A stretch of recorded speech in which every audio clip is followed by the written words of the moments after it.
When the Lord God Yahweh, according to the Bible, granted the commandment to his chosen people, he at first inscribed in his own hand 2 stone tablets that he gave to Moses on Mount Sinai. When Moses threw down and broke that first set of tablets in response to the golden calf incident, the replacement set was written by Moses on the tablets on both their sides when he stayed on the mount 40 days and 40 nights, recording the dictated words of the Lord. Were it not for a tale recorded on papyrus from the time of the Egyptian king Khufu concerning the book of the secrets of Thoth, the existence of that book would have not become known. Were it not for the biblical narrative in Exodus and Deuteronomy, we would have never known about the divine tablets and their contents. All would have become part of the enigmatic body of the lost books, whose every existence would have never come to light. No less painful is the fact that in some instances we do know that certain texts had existed, but are in the dark regarding their contents. Such is the case regarding the Book of the Wars of Yahweh and the Book of Dasher, or Book of Righteousness, which are specifically mentioned in the Bible.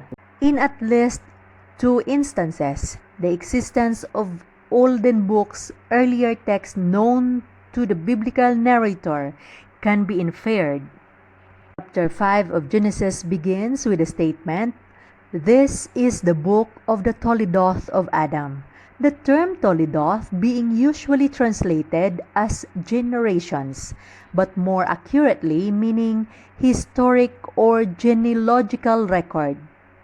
The other instances is in chapter 6 of Genesis, where the event concerning Noah and the deluge begin with the words, "These are the Toledoth of Noah." Indeed, partial version of a book that became known as the Book of Adam and Eve have survived over the millennia in Armenian, Slavonic, Syriac, and Ethiopic languages. The Book of Enoch contains segments that are considered by scholars to be fragments from a much earlier Book of Noah.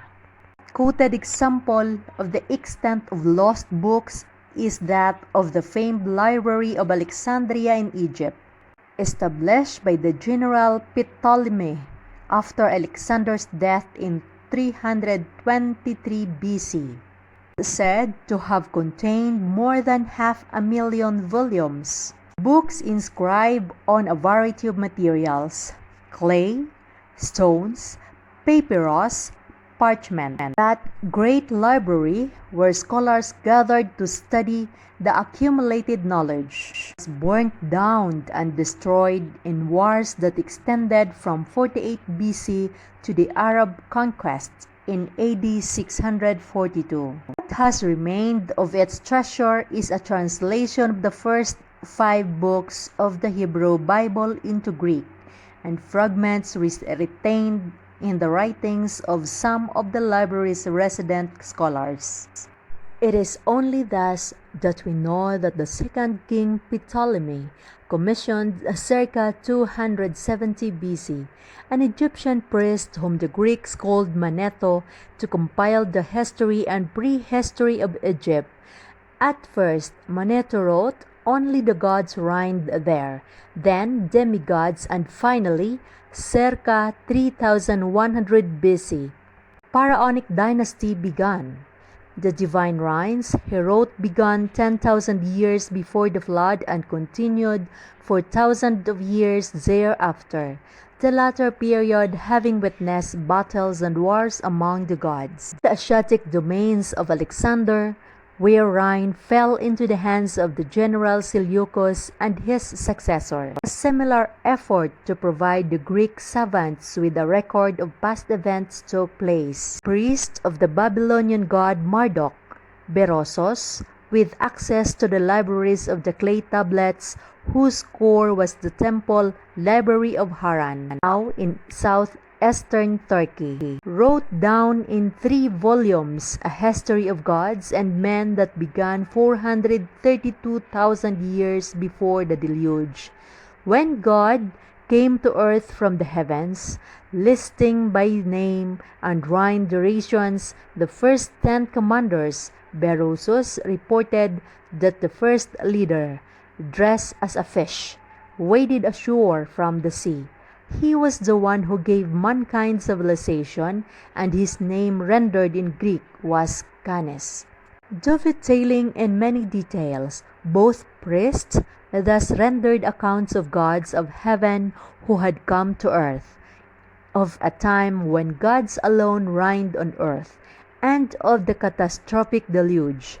In the fragmentary bits and pieces retained in other contemporary writings from the 3 volumes, Berosus specifically reported that the existence of writings from before the Greek floodstone tablets that were hidden for safekeeping in an ancient city called Sippar, one of the original cities established by the ancient gods.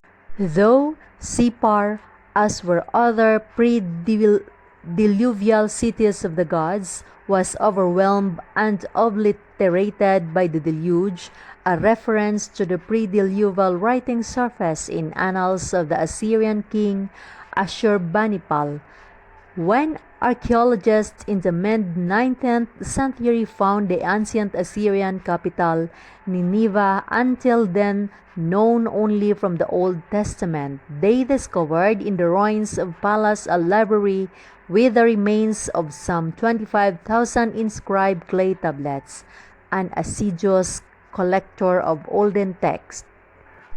It is now known that the Sumerian civilization had blossomed in what is now Iraq, almost a millennium before the beginning of the Pharaonic age in Egypt, both to be followed later by the civilization of the Indus Valley in the Indian subcontinent. It is now also known that the Sumerians were the first to write down the annals and tales of gods and men, from which all other peoples, including the Hebrews, obtained the tales of creation of Adam and Eve, Cain and Abel, the deluge, the Tower of Babel, and of the wars and loves of the god, as reflected in the writings and recollections of the Greeks, Hittites, Canaanites, Persians, and Indo-Europeans, as all these olden writings attest their sources, where even earlier texts some found, many lost. The volume of such early writings is staggering. Not thousands, but tens of thousands of clay tablets have been discovered in the ruins of the ancient Near East. Many deal with the record aspect of daily life, such as trade or workers' wages and nuptial contracts. Others, found mostly in palace libraries, constitute royal annals. Still others, discovered in the ruins of temple libraries or of scribal schools, constitute a group of canonized texts, a secret literature that were written down in the Sumerian languages, and then translated to Akkadian, the first Semitic languages, and then other ancient languages. And even in those earlier writings going back almost 6,000 years, reference are made to lost books, texts inscribed on stone tablets. Among the incredible to say, fortunate does not fully convey the miracle finds in the ruins of ancient cities, and their libraries are clay prisms, inscribed with the very information about the 10 pre-diluvial rulers and their 432,000 years total reign to which Berosus had referred, known as the Sumerian King List, and on display in the Ashmolean Museum, Oxford, England. Their several versions leave no doubt that their Sumerian compilers had access to some earlier common or canonized textual material. Coupled with other equally early texts discovered in various states of preservation, they strongly suggest that the original recorder of the arrival as well as of preceding events and certainly of following events had to be one of those leaders, a key participant, an eyewitness.